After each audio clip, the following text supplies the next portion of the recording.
It's Sunday morning. ரொம்ப நாள் ஆயிடுச்சு பூரி சாப்பிட்டு அப்படின்றதுனால இன்றைக்கி பூரியும் சிக்கன் குழம்பும் மார்னிங் செய்யலாம்னு பிளான் பண்ணியிருந்தோம். பட் மார்னிங் எழுந்ததே ரொம்ப லேட் ஆகிடுச்சு அப்படின்றதுனால கொஞ்சம் ஹரிபரியாக வேலை ஸ்டார்ட் ஆகிடுச்சு. மாவு மட்டும் பிசைஞ்சு வச்சுட்டு கடைக்கு போயிட்டு வெஜிடபிள்ஸ் எல்லாம் வாங்கிட்டு வந்துடலாம் அப்படின்னு போயிருந்தோம்.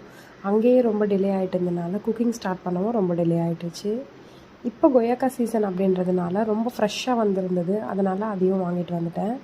நாங்கள் இருக்க ஏரியாவில் சிக்கன் வாங்கினோம் அப்படின்னா முட்டை வந்து ஃப்ரீயாக தருவாங்க.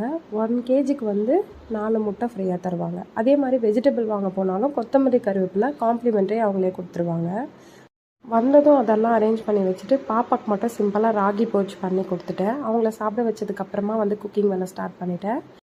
பூரி மாவெல்லாம் பிசைஞ்சு அதை திரட்டி வச்சுட்டு குழம்பு பண்ணதுக்கப்புறமா வந்து பூரி வந்து ஸ்டார்ட் பண்ணியிருந்தேன். ரொம்ப லேட் ஆகிட்டு இருந்ததுனால என்னவோ தெரியல, ரொம்ப பசிக்கிற மாதிரி ஆயிடுச்சு. நான்லாம் சுத்தமாக பசியே தாங்க மாட்டேன். ஆன் டைமுக்கு சாப்பிட்ணும் அப்படின்னு நினைப்பேன். பட் இந்த சண்டேலாம் வந்தால் நம்ம ஆன் டைம்ன்றதே நம்மளுக்கு 11 o'clock கண்டிப்பாக தாண்டிடும்.